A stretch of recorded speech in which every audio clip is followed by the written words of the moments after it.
That you are live sign is just priceless, guys. Whenever I'm seeing it, that you are live, something is super exciting happening in me. I'm not sure why. Probably the fact that I can share my ideas and in hope that someone who really needs whatever I'm talking about is going to receive it. It's just amazing. All right. Also, we are live on Instagram. Great. Everything is set up. Cool. Let me pull the questions here. So everything is going to be aligned beautifully. And we're almost ready to start.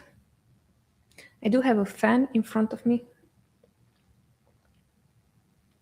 that might make my throat dry from time to time. So if I'm drinking red raspberry leaf tea.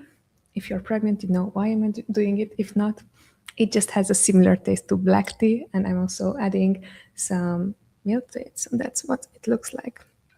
Promise, if you like black tea and with some milk, this is your go-to, even if you're not pregnant, and it has no caffeine, which is cool. All right, guys, so hi, and welcome. My name is Noemi. I am the founder of ScaleWave. Today's session is one more of our AMA sessions when we're going through all Amazon PPC related questions that you are submitting in order to answer them, get answer, and be helped during the show. For today, we have dedicated a total of 30 minutes. Well, I'm going to go through all the questions that had been already previously submitted, questions that are just coming through the different platforms where we're streaming, and also some things that are top of mind that I want to talk about. Specifically, I just want to make sure that you understand I am here and I'm human and I'm not AI. That's the most common question that I get, believe it or not. And of course, I want to share with you some things that are top of mind, specifically because I'm noticing a very common pattern of whenever you're planning your year ahead and whenever you're planning for something specific, usually the way how you are planning at ScaleWave and also on a personal level is you see the whole year and then you're assuming that in this year you're going to just go and achieve all those 20 things that were on your list. And if you're doing that, you're going to be successful and you achieved what you supposed to achieve for the year, which is successfully completing your goal. I'm here to tell you for the past 5, almost 6 years since I've been in business and taking year planning and goals seriously, it's not it. It's having the 1, 2, 3 goals max for a year and making sure that you're going to achieve them. So based on that, I'm just going to share some of those thoughts with you until questions are coming in, specifically Amazon PPC related. I'm going to prioritize beginner questions because 5 years ago when I started on Amazon, I was beginner myself. I know that my questions were not addressed. I know that my way of asking questions was not the correct way.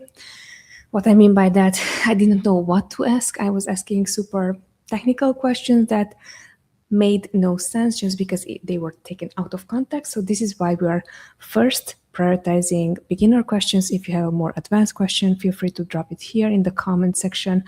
More than happy to answer them as well. But just letting you know, first we are prioritizing beginner questions because those are the ones that I want to dedicate most of the time of the show. Cool. All right. So the first topic for the day is going to be goals, right? And then the second topic, I actually have a few questions submitted during this past 4-5 months since we've started streaming this session live. There were a lot of questions asked randomly when it comes down to agency, and reflecting back to last quarter. What I noticed is most of the brands that we've spoken to, we've had lots of calls with, and they considered our agency.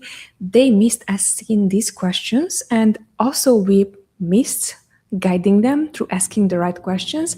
And sometimes what I noticed is that people who were generally a good fit for us, they might have ended up with other agencies or other service providers just because there was not, okay, here it is what I'm offering besides the, we are able to grow your account 20 to 50% month over month, which most of the time I'm here to tell you it's not really realistic, and it's not necessarily the constraint on the management side, but the constraint on the brand side.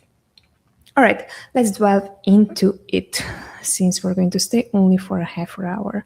So, topic of the day is reflecting to Q1 goals.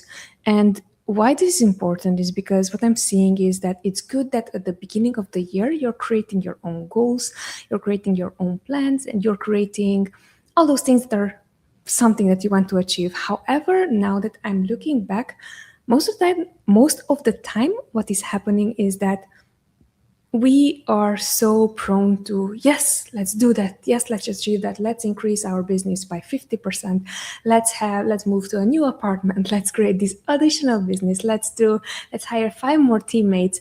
And then while all those things are great, what I'm noticing is that most of the time, if you're a business owner, what you're going to lack is a sense of being realistic when it comes down to actually how much time is it going to require on your end until you are going to be good at it.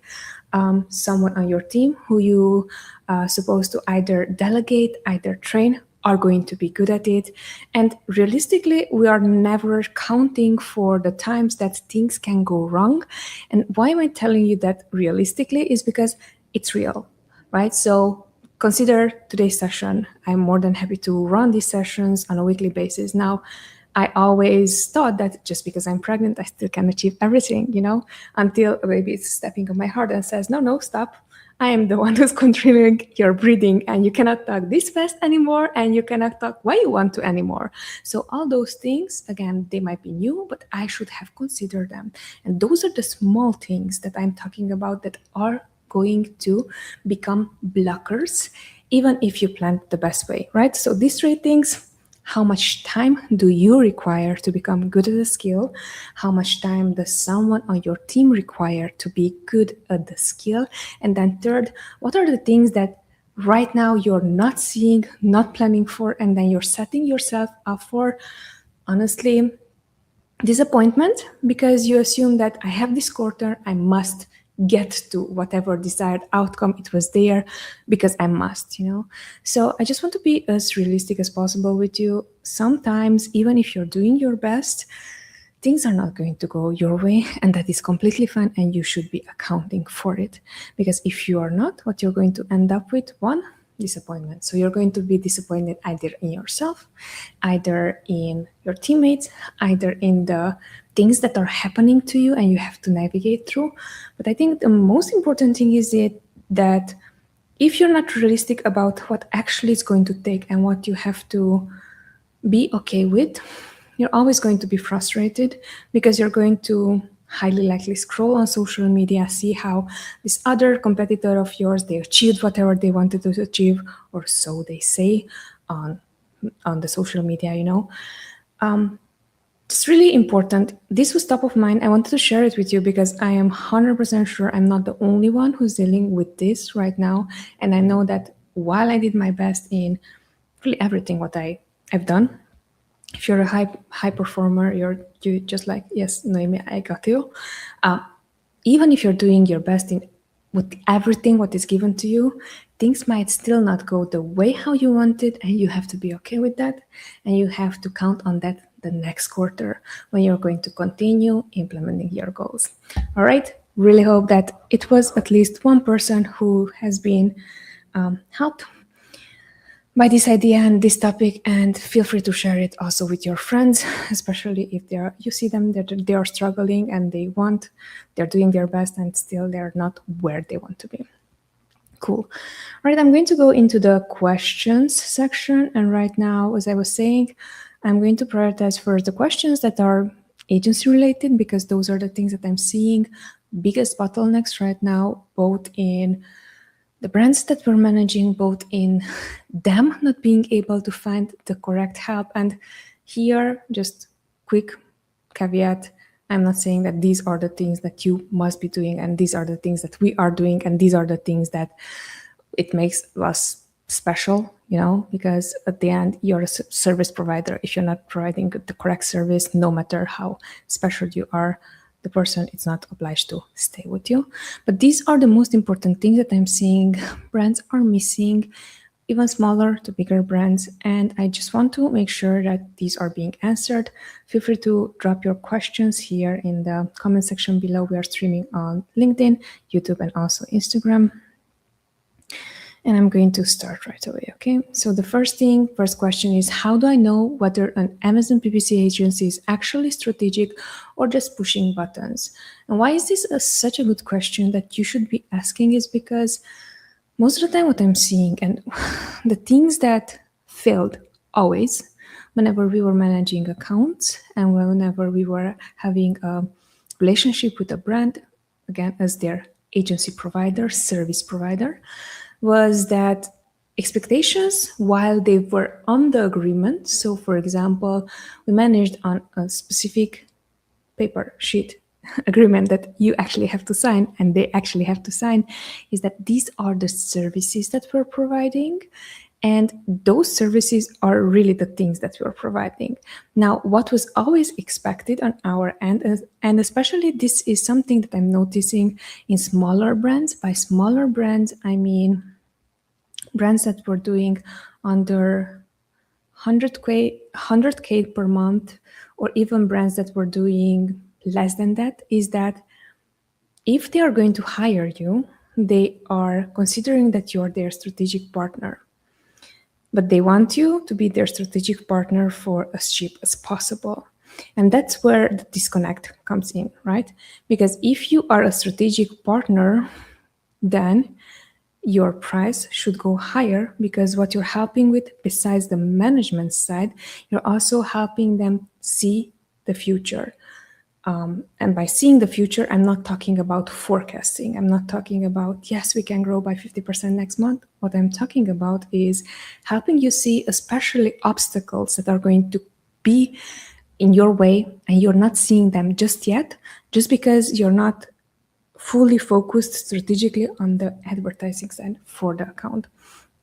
So I think that is a good takeaway, because if you're looking for agencies that are going to help you strategic, ask simply, hey, okay, you're claiming that you're strategic. Please explain to me what strategic means. And if you're billing me $2,000 and the other agency is billing me $500, why do you word the price that you word? And that is legit question to ask. That is the question that I would ask any service provider that I'm going to, that are at least $15,000 to $2,000 to even $5,000. I would ask that, because what is important for me is that I want to make sure that, especially in an agency setup, I'm not going to be only one cog in the system. But if I'm paying for strategic time, I want to understand what does the strategic time means, if it's worth my time. Because if it's not worth my time, and if it's really buttons pushing and that's only management side, management at its best or at its worst, but it's only management, really, I cannot ask for more than the cheapest as possible. So let me know if that clarified this question of how do I know whether an Amazon PPC agency is actually strategic or just pushing buttons. Next question is, what should I ask before hiring a PPC provider so I don't end up with the wrong fit? Really important for you to ask when it comes down to considering someone is, you want to understand how they operate, and not only to be sold on, these are all the things that we're going to do for you, but rather be sold on something. If you're being sold on something, what is their current system that is in place right now? And once that they are going to answer what is the current system that they have in place, then based on that, you can take a good judgment of, is this a good fit for me or not? And giving you a clear example, systems that are in place. Now, when it comes down to even onboarding a client, even who's taking over their ad account, even the way how we are managing ads, even the way how we are reporting, the way how we are communicating with them, the way how much time do we invest in management versus client communication, those are all systems that we have in place that we thought through before taking on any client. And here, really important, if you want to understand how the agency is going to run, is first off ask who's going to take over my account after I'm done with this call with you. Why am I saying that to you is because sometimes what can happen is, especially if this is a bigger agency, it has 100 plus clients or even 50 plus clients. The way how you're going to go through the system is first you're going to have a call with someone that is a pre-qualifier, right? So they're pre-qualifying if you're a good brand for them to work with, or if they are okay with working on your account, and if you're a good fit for them, you're going to decide. So that is kind of a sales call, actually. And that is a pre-qualifier call for you to understand if, for both of you to understand if you're a good fit for each other. Now, once that you had that, keep in mind that during these calls, usually you might have a salesperson on the call. Now, that is really important for you to understand because, for example, for smaller agencies, I am the salesperson, right? So by smaller agencies, I'm saying under 20 clients, let's put it that way. 20 clients, 10 clients, it really depends on the style of the agency, right? But if you're going to be with the founder on the call, know clearly that that is usually a smaller agency. Now, for a smaller agency, what is really important for you to know is that the founder itself is not doing the job. Because if the founder itself is doing the job, the founder has to also wear at least 5 to 6, 7 hats in the meantime. And if they're also running your business, highly likely that they want to get more and more clients. And if they're not paying 100% attention to whatever you're doing, to whatever your account is doing, then they're going to fail you in a way. So even when it comes down to smaller agencies, really important for you to know is that the founder is not the one that's going to run your account. However, the founder must be strategic, systematic, and let you know how everything is going to be handled, that they have systems in place, that if an emergency happens, you have this contact person. If something is, if good things are happening again, the same contact person. And that way you at least you see that, hey, I thought through before taking over the account. I'm not just selling you one of my services, but I actually have you covered. So I think that is one of the most important things that you could ask before even hiring a provider. Now, keep in mind that if this provider is not going to be it's a $50 or $100 service, think of your phone bill. For those type of small amounts, you're not even going to ask these questions. But I'm assuming here that you're going to hire someone who is at least $1,000, $2,000, $5,000, depending on the account size that you have. So they supposed to have a team, strategy, and systems in place, so they're going to not fail you. Let me know if this was helpful. Next question, is it my account really being managed by an expert or by software with light oversight? Now, this is a great question because it's important for you to understand if it's going to be managed by the software. First off, what is the dependency on the software? Giving you a clear example, whenever we used to take over accounts and it was managed by a software, the first biggest mistake that we're not doing anymore that we did is, all right, so cut down the software we're taking over. And long story short, especially because there are different softwares and so on, there are some softwares that are going to have a huge impact on the ad account because the moment that you're off the software, you're not using it anymore, they're going to pause your campaigns and your ads and archive them. And there's no way for you to get back the same performance. So it's going to be very important for you to first understand if you're right now on a software, usually the purpose of softwares, all softwares that I know so far, correct me if there's any software that is doing something else, but all softwares that I know so far are for bid optimization, for getting as cheap as possible sales. Now, I'm here to tell you that getting as cheap as possible sales, while idealistic, it's not what we want to do with any brand. What we want is get cheap sales, but always make sure that we're not cutting down too much from your budget. So we're not cutting you out from market share that you already have. And what I'm seeing so far is that really important, especially if you're on a software before going to an agency, is to understand that the software highly likely it's going to keep your ads spend down and your ACAS down, and everything is going to look very, very good. Now, because of that, whenever someone is going to manually start campaigns and test, and what an ad manager and strategist should do is getting you more with the same amount of spend, or growing your account depending on what is the goal that you have for your brand selling on Amazon. It's going to be very important for you to understand. So do make sure that if you're going to use any software, first off, the software is not going to impact the fact that someone else is taking over your account.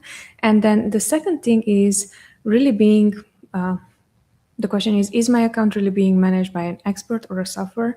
If they're still using a software within the current setup that they have, really important is that the software should be more as a reporting tool, or more as a tool to automate things that are repetitive, so they can focus on growing your account, creating more campaigns, testing more things. So that would be the way how I'm thinking it's the best for you to know, because that way you will clearly know, okay, so this is something that I can expect. For full disclosure, full transparency right now, but on our end, we are not using any software. Everything is built in-house. There's a purpose for it. I'm sure this is not to say that they're not good softwares and so on. This is how our system works, and it works fine. All right.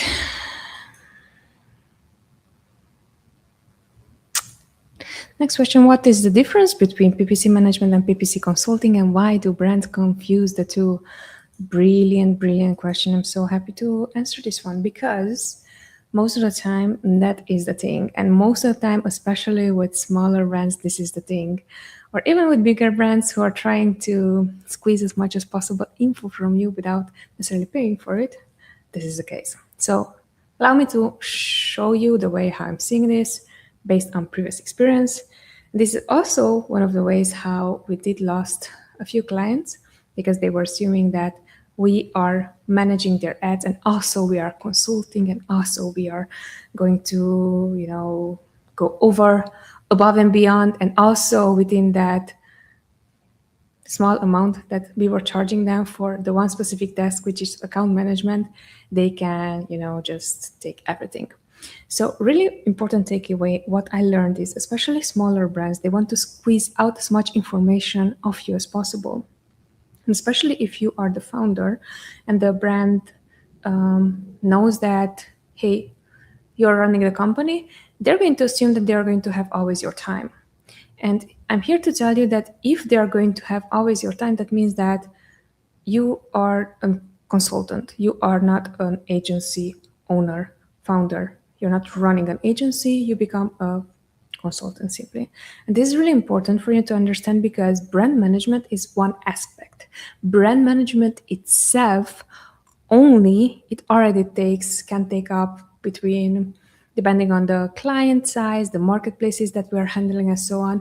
But realistically, for us right now, that we're investing in each client, only on the management side, can take up to 15 to 20 hours. That's only management. Meaning, we're going to create new campaigns, we're going to set up new coupons, we're going to set up new promotions, we're going to set up lightning deals, we are going to manage their bids actively at least 3 times per week, we're going to pull their search term reports, we're going to pull all the other reports that are important for us, we're going to provide them with reporting on a weekly basis, we're also going to provide them with customer service, meaning that if they have a question, you're going to answer to that question. We are going to prioritize ad-related questions, of course. And then what else? Really important, help them also with inventory forecasting, so they will know if they want to keep the same performance, at least they had last month, or if from previous month they want to grow by a certain percentage, that is the inventory that we require on our end, so we can ramp up ads, and then ads can support that demand, right? This is only management. And why am I telling you this is because when it comes down to PPC consulting, now that is different, because what is going to end up, just because you're their Amazon PPC gal or guy who's going to provide services for them, they're going to assume that you're also their consultant. And hear me out here, because this is really important. Some agencies do offer PPC consulting as well, included in a management side. We don't. The reason we chose to not do that anymore is because what we end up with, instead of the 20 hours that one, I would say, small to moderate size brand should be realistically allocated to, we end up with investing up to 40 hours in someone, because that the one question is branching out into 5 questions, into 10 more questions, into 20 more questions, and we're so far away that we're like, hey, I want to be super respectful and polite. The way how we have everything scheduled out is that this one person is going to help you, so you don't have to talk with 100 people, but it's this person and it's their time, and you're already consumed for the week at least 60 hours of their time when they're supposed to invest 20 hours in the relationship. So again, this is from a person whose first value in the business is customer delight, right? Customer obsession. So that's why I'm saying it's really, really important, especially if you're a smaller brand. Hey, understand that service and consulting, they are two separate things. And if someone is going to charge you additionally, just be polite. And I mean, not be polite, but understand that, hey, the same way how I am allocating my time into simply doing admin tasks versus, hey, someone is asking strategically for my time and for my whatever experience I have, and I'm going to offer them for whatever experience I have. The fact that I'm offering them time, actually I'm going to save them a lot of money or make a lot of money. So those are the two branches that are going to be important when it comes down to PPC management or ad management, no matter what type of management, and then consulting itself. Next question, how involved should a founder be after hiring an agency? Wow, this is a really good question. The reason why it's a really good question is because most of the time, again, it depends a lot on the size of the business. Giving you example from a business that is smaller, let's say they are under 6-figure and they are, what's the most recent example that I could share with you without sharing it with you specifically? So we took over one account, I think 2 years ago, and then the lady was the brand owner and she wanted to gain additional market share, Amazon, as much as possible. And she was the type of person who they at the time they made around $10,000 when we took over the account. They had this big goal of getting it to $1 million, and we're like, all right, we're on board. We just want to make sure that if you don't plan to bring out new products and spend more on ads or do more with your current product line, just want to assure that 1 million is going to be probably in the next 2 years, so just be aware of that. But she had a goal. She had a realistic goal, I would say, not necessarily like unheard of goal. Timeline was really off because she did not know what it takes on their end.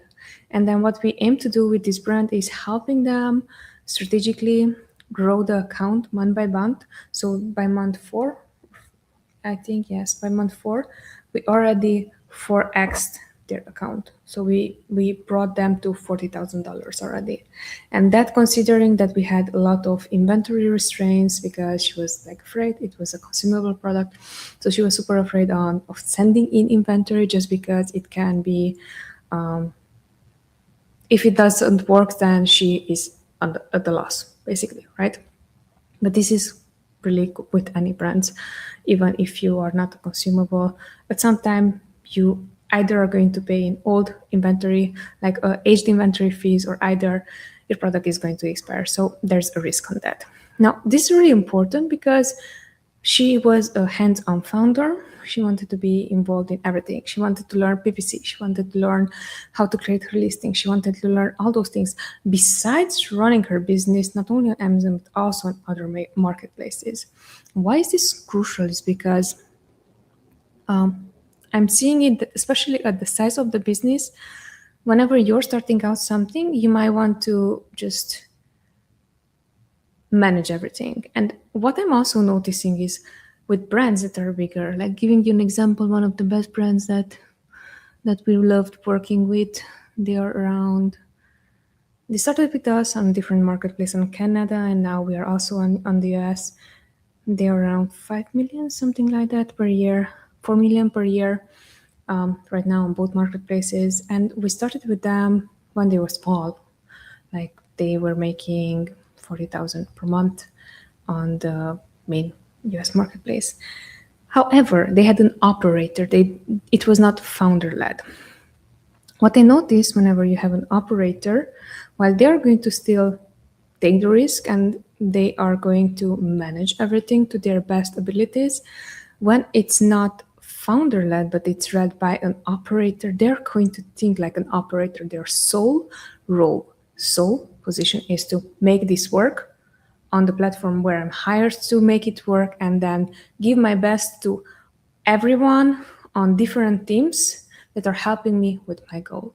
And what I'm seeing, the difference between founders and operators is that operators, while they are going to stay accountable and while also for their brand, you have to grow the brand, because if you're not growing the brand, like why are you being hired, right? Besides management, you also want to increase their sales. What I'm noticing between the two is that the founder is going to be way higher engaged, and they are going to throw many more questions at you that are not related and are going to take your attention from growing the brand, versus an operator who's like, okay, what do you need? These are the current assets that we have. What do you need? What do you need from my end? What inventory it's necessary to get to this call? So they're going to support you as an operator. The founder is going to always take your attention into whatever they are dealing with on a daily basis. So this is super important distinction, and especially if you're managing brands, but even if you're a brand owner and considering hiring an agency, know who you are, because if you are the first type, you're going to set up the agency for failure. I'm just here to tell you, I'm being super honest. Reason for that is because you're going to take all the time and all the attention that the agency service provider should provide you with service. They are now providing you with consultancy, with, I don't know, friendship, with deep, relationship and so on. You don't need all those things. You just need to be a founder who's trusting a service provider. And if the service provider does not work, just cut quick as possible and look for someone else. Let me know if that helped. All right, then it's 1:32. Okay, we're almost, actually we're out of time, to be honest, but I love these questions. I think I'm going to answer one more. And this is, the next question is, can being too hands-on actually hurt PPC performance? This is the last one that I want to answer because it's important. And the answer is yes, it can. And here again, I think it has to do with,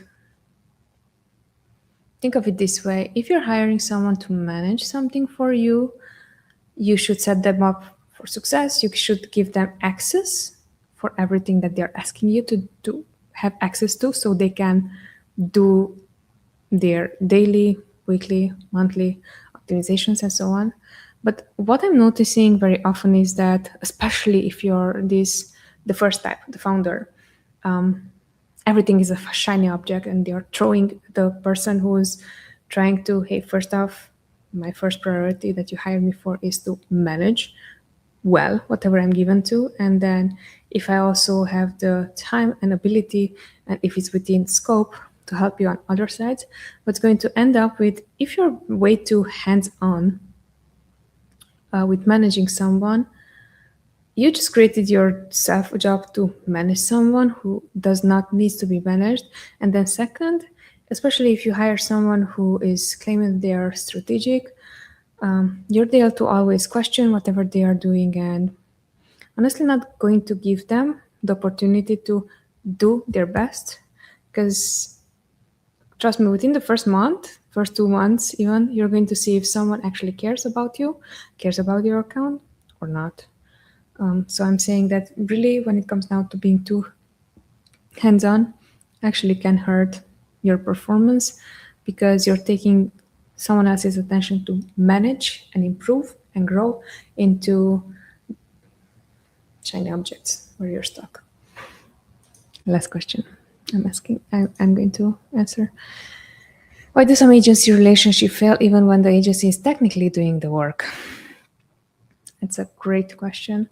So the agency might be technically doing the work, but then when it comes down to this, we have to define first off, why did you hire someone?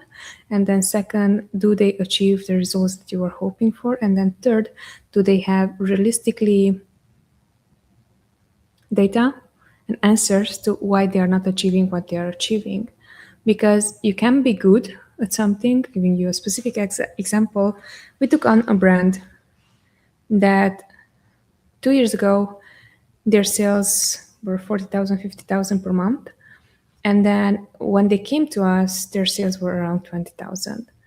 And then because they already had a bad experience with other agencies, we aimed to provide them with customer service and making sure, because the person was very detailed and data oriented, to prove with data whatever we're talking about.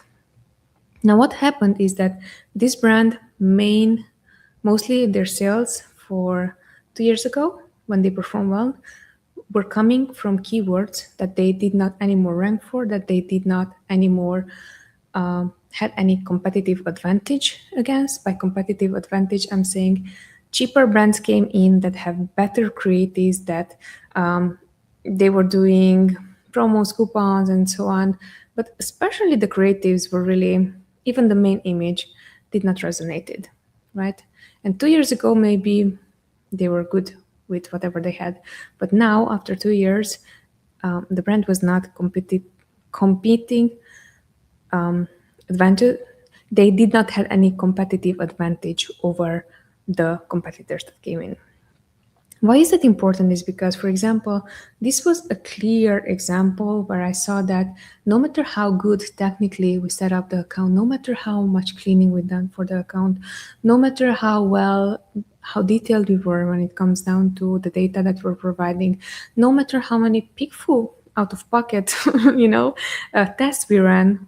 Now quickly learn from it. Don't do any more out of pocket unless you can actually show them that you can make them more money, because what you're going to end up with only fees that are out of pocket, and they're not going to appreciate it. So parentheses close.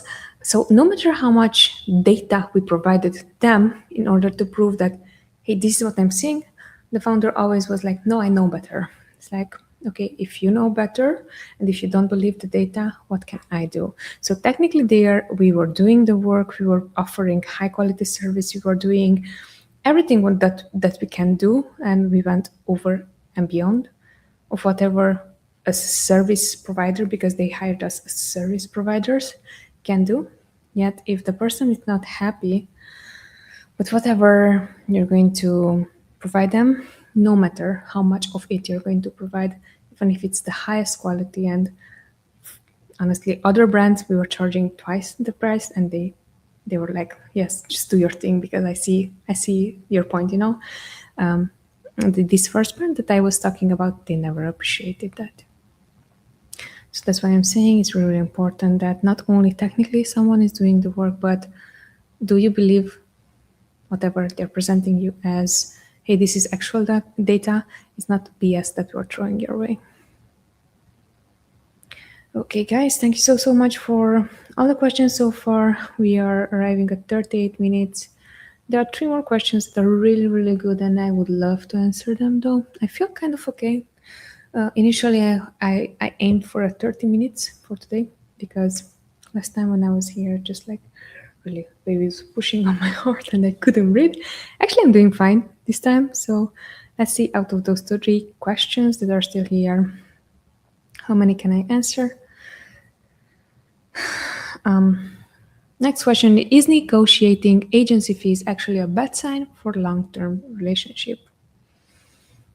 And why I believe this is such a good question is sometimes negotiating things can work, but most of the time what I'm seeing when it comes down to negotiation is brands want to squeeze out as much as possible while getting everything and without losing everything.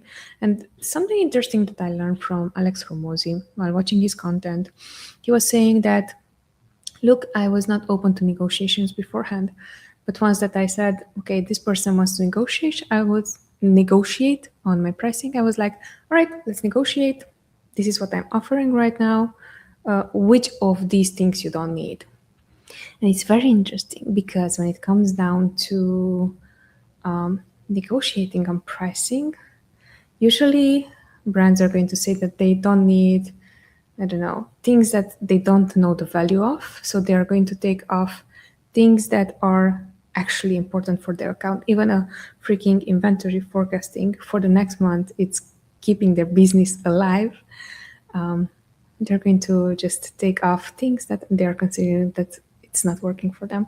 So right now, while I've tried this method with negotiating agency fees, after 2 years of giving a try, failure, error, sometimes it works, sometimes it did not.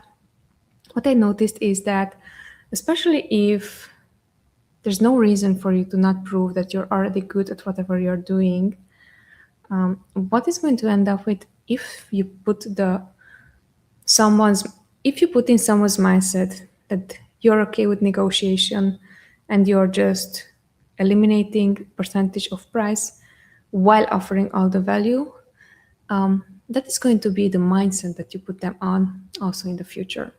So that means that, hey, you're going to bail whenever their frame, their ask is bigger than whatever your frame and your ask it is. So that's, I think it's important when it comes down to negotiation. I would not say it's a bad sign or a good sign. I would say it's a sign that you should be paying attention to, especially at the way how they are negotiating. Because one of the negotiations that comes to mind from Ren that I really wanted to work with, but at that point it was like, hey guys, we are at almost 20-30% above the price that they are willing to pay. And I was like, guys, you don't know what you're asking for. And then just because another agency, that's much how much they charge them, which is again pricing thing. So someone else is charging you that, but you don't know our value. Allow us to prove your value. If we really don't, we really are not valuable. I'm giving you whatever you don't consider that it's my value, but you're okay with paying with. But usually now this is the process that we're going to first off understand why they're asking for it, and then if it makes sense for you as a business, if you're still making money, and if you're not cringing like, oh, the client who's paying me half and I'm doing the full work. Those are usually the clients that are going to get a lot of scope creep, a lot of unhappy, a lot of, even if you're doing things for free, they want more. Next question, what should brand owners realistically expect PPC to solve, and what is not a PPC problem? Amazing question. If you're hiring someone to handle your advertising, PPC to solve is traffic generated to your listing. If they're bringing traffic generating, if they're generating traffic to your listing and your sales are growing, technically that is advertising. Now, what is not PPC problem is if they're going to do that and nothing converts, and they have proved that, hey, look, we are doing all the correct steps, we are targeting the correct keywords that are describing your product, we are not converting for it, we are seeing right now it's not an ad issue, it's once that we're bringing traffic to a listing, the listing needs to convert, so we have to increase conversion, but it's not anymore a PPC problem. Now, if the service provider offers both optimization when it comes down to creatives and also ad management, that is something totally different, because then it relies upon them to both bring traffic to your listing and also make that traffic convert. So then in that case, you're not dealing anymore with a PPC or ad agency, you're dealing with an ad plus creative agency, which is a big difference. Now for you, it's important to know that each of those are two separate skills. Bringing traffic to a listing, it's not the same skill. With once that the traffic it's brought to a listing, it's going to convert, and it's going to convert as high as possible. So those two are really important for you to understand, because I just had this discussion with a brand, and they were people being people, they were like, yeah, I'm going to pay you on performance basis, and not only the on performance basis, but with all due respect, if you're managing only ads and not creatives, you're worthless or something like that. Like, with all due respect, and you're worthless. Like, why would you put them in the same sentence? And while it sounds so politically correct, it's like you just insulted someone that you should not insult in, and then step back and like, I'm happy that I did not make any, business with this brand. Long story short, the idea is that the two things are different, they are separate, and if you're not providing that within your service, no one should ask you that. If you're providing it, yes, you're held accountable for it. But this is a really important question that just came on. The very last one, and I'm going to really close because barely can breathe now. All right, the question is, what are the red flags that tell me a provider is not the right partner for my brand? Okay.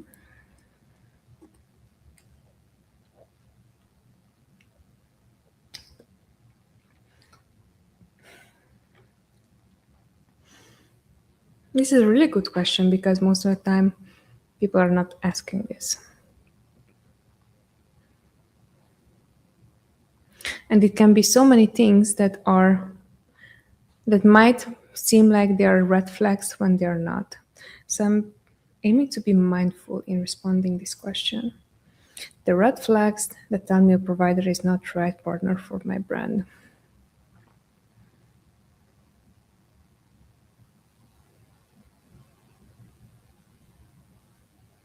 I think the first red flag, and I'm going to talk from my point of view because it's not only you who's hiring providers, but also me on my end. I need people to help me with other stuff, with marketing for my own brands, with content creation, so all the things. So I'm going to be mindful and reply from my side. What are the red flags that I see when a provider is promising me and they did not ended up a good fit is especially when I'm a sales calls and people are really crafted salespeople and they are going to answer all the questions and they are aiming to close you as quick as possible without answering all the questions. And while you're telling them that, hey, I'm not sure I'm a good fit for you, this, because, and they are going to, yeah, of course, we manage so many things like yours and so on. And they're not going to give you time to think. I think that should be a red flag. Now, if they're going to push you through, hey, this is urgent, we can help you, this is how we are helping, this is what you need, this is how we can make it happen, and so quickly we can get to that results based on XYZ, what we're seeing on the account, that's totally different because someone took time to understand you, your situation, your account, what you're aiming for. They're seeing a big danger there, just like a doctor who's like, oh my gosh, you're bleeding, let's first stop the bleeding, rather than these are all the services that we can provide you with, and you should be taking us up upon that, and I'm telling you because me, as I was saying, I'm talking from a founder's point of view, just because it's a different situation. I was sold on both of these, right? And I'm seeing that usually what happened is whenever I was talking to a salesperson and they were selling me on something that they had no clue about, and someone else executed then, and then I ended up with just, okay, what just happened to me? And also I had experiences when the founder itself or the salesperson, they took interest in my actual situation. They went through, they explained to me. So that's why I'm saying it's really important. The major red flag, what you're going to look at, what is the purpose of you being closed as a client? Closed here within quotation marks, because if they are aiming to close you as quick as possible while selling you on these multiple themes, why they have everything and so on and so forth, so they're focusing on them versus they're focusing on you. Whoever is focusing on you, you can trust them because they are talking from your and their perspective. Whoever is focusing on why they are the next best thing since sliced bread, and that you have this privilege of working with them, that's yes, because they're selling you on something that it's not relevant to you, not relevant to your business, it's relevant to why they're so good at it. And most of the time, again, I'm saying whenever someone sold me on or closed me on deals that whatever you need them and so on and so forth, and it was not, hey, allow me to analyze whatever you're going through, because it might be that you actually cannot support or afford my service. Those are more rare, and those are actually good salespeople that I want to be closed on. Let me know if that helped, okay? All right, guys, much love. We are wrapping up for the day. 15 minutes passed by, and again, I love the questions. I also love the beginner questions and so on. At some point, like after 4 months, I'm like, okay, let me reply to that during next section, because I already replied to so many of these. So I'm like, let's prioritize agency related questions, because these are also things that people are genuinely interested and they don't know how to navigate, and have it as topic for today's session. All right, if you enjoyed this one, please feel free to also chime in next week when I aim to be back. Full disclosure, I'm going to be 39 weeks pregnant, so might be a recorded episode, might not. We shall see. But yes, let me know also if you're interested in the topics that I brought up today. Hiring and finding a good agency that is both helping you with managing your ads and also strategize. Nowadays, it's harder than ever. Also, agency prices go lower than ever. So I'm just here to tell you, because I was just shopping around. I'm here to tell you that just because something is cheap, probably the value is also whatever you're offered to is equal to that. And if you would be, if you're interested in having someone give a strategic look to your account, feel free to book a quick call with us. We have in the description section every way how you can reach out, probably the booking the call and giving some more context on where are you currently in your journey with your brand, what do you want to achieve, and then see from there if we're a good fit for each other. Would be more than happy to also provide you with the service side. That being said, thanks so much for watching. See you next week when we'll be back, hopefully again. Take care. Bye.